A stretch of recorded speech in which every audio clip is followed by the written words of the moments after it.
Hi, everybody. I'm Reverend Catie Scudera, And I'm Jenna Crawford. and we're the ministers serving First Parish in Needham, Unitarian Universalist. And we're excited to welcome you back to our monthly couch conversations. We do wish that we were sharing a couch in person, but we're still on Zoom, at least for September of 2021. Our reopening task force is carefully watching the COVID cases in Massachusetts, especially as colleges and schools reopen. And we have a couch conversation each month during the regular church year about the monthly theme that we have at First Parish that influences our Sunday services and our lifespan religious exploration in small groups. And for September 2021, our theme of the month is imagination.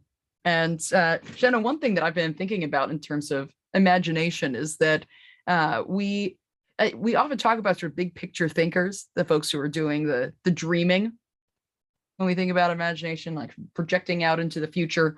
And often we contrast them to like in the weeds people. Seems like kind of a judgmental term for folks who are just managing the practical aspects of making a dream come to be. But that's definitely been on my mind as we are getting into our imagination month. Yeah, I hear that binary a lot as well, Reverend Catie. I think just by the very nature of the way the term is phrased, like you probably heard a lot of like, well, let's not get into the weeds today. And so it sort of informs how you think about the in the weed thinkers.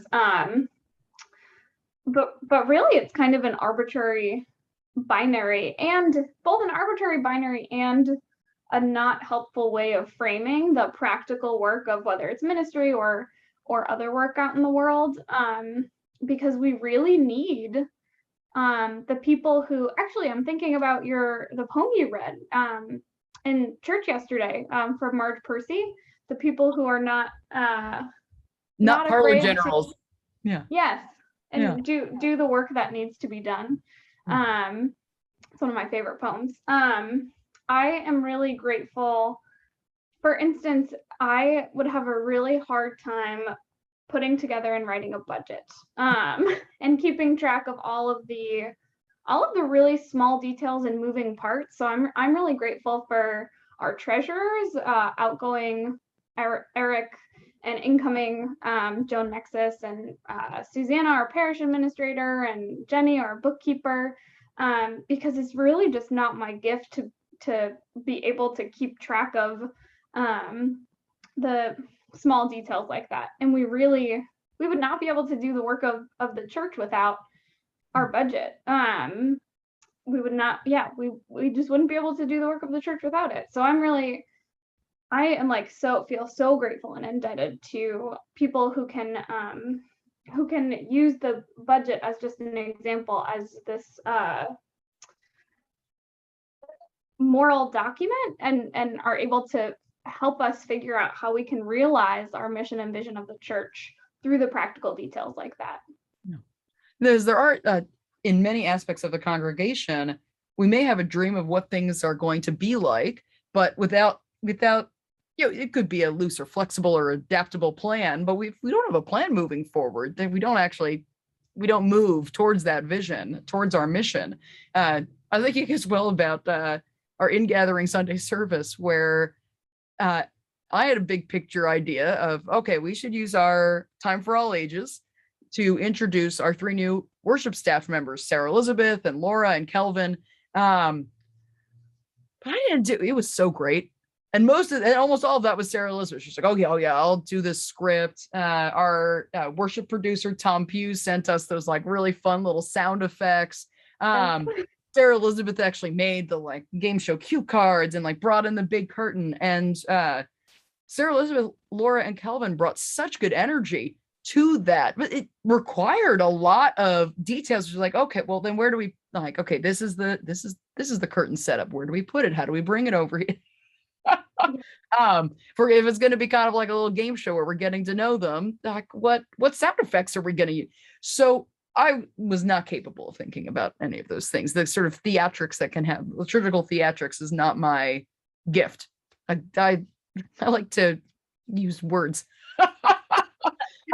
But you can really see, gosh, after an experience like doing the Time for All Ages for that service, you can see what a big difference it makes.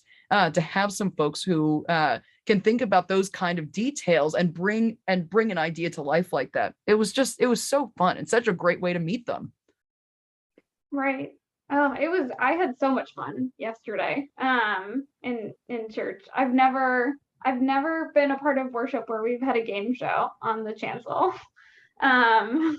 So it was new for me and really exciting for me too. And I'm thinking about too our first UU principle, the inherent worth and dignity of all people, and how that comes into play here too. We talked earlier about this not being an arbitrary binary. And I just think about the ways that we sometimes like deconstruct and add labels to our experience. And in some ways that's really helpful, like the Myers-Briggs and, understanding if you're an extrovert or an introvert or somewhere in the middle, realizing that it's a spectrum.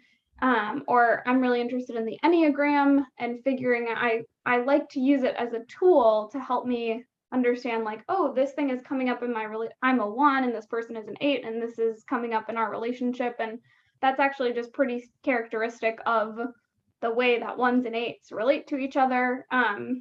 But once there start being like value judgments added to any of these categorizations, I think that's when it becomes unhelpful.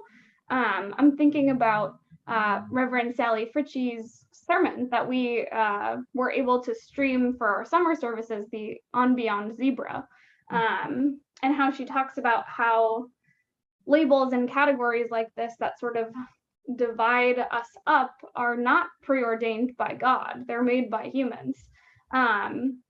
And like can we think between those lines and between those categories, or at least help each other see that all of them have value, that extroverts aren't inherently better than introverts, and things like that. I really loved Reverend Sally's service. I found it to be so helpful. We're just remembering that all the modalities are good, and then that some have been marginalized.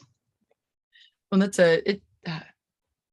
Reverend Sally's sermon, the way you're describing it, that also reminds me of this classic passage from Paul's first letter to the Corinthians in the Christian Bible's New Testament, where he writes that that the body, he's describing as the body of Christ, I'll say the body of the church, is made up of different people with different gifts and different roles, and that any part of the body that's honored or rejoices, then all of us can be honored and rejoice. And that's though people have different gifts and roles to offer to play, that everyone is needed in the body of the church. And really, that is, I mean, that it's just so true. And you're right that a lot of roles, like we were saying earlier about how there's kind of a judgment in the weeds thinking. Some of these roles have become marginalized, which isn't right. If we were missing someone or a certain gift, the congregation wouldn't function as well. There would be something missing. And so it's important for us to remember our first principle, the inherent worth and dignity of every person, so that we can honor and rejoice with every member of the congregation for their gifts and what they offer to the church and its longevity and the dreams that we're trying to make a reality in our world. And so I wonder for our viewers, wherever they are on YouTube or Facebook, if you want to leave in the comments or write us an email, our email addresses are listed at the website uuneedham.org. I'm curious, for those of you who are out there watching, do you think of yourself as like a big picture person or a practical detail sort of person? Are you more flexible depending on the situation? And how do you challenge yourself to value every person and all of the gifts that are offered in a community like First Parish or in other communities that you are a part of? We would love to hear from you, and we look forward to seeing you next month, so to speak, at our next couch conversation. Please be in touch. We'll see you soon. Bye, everyone. Bye-bye.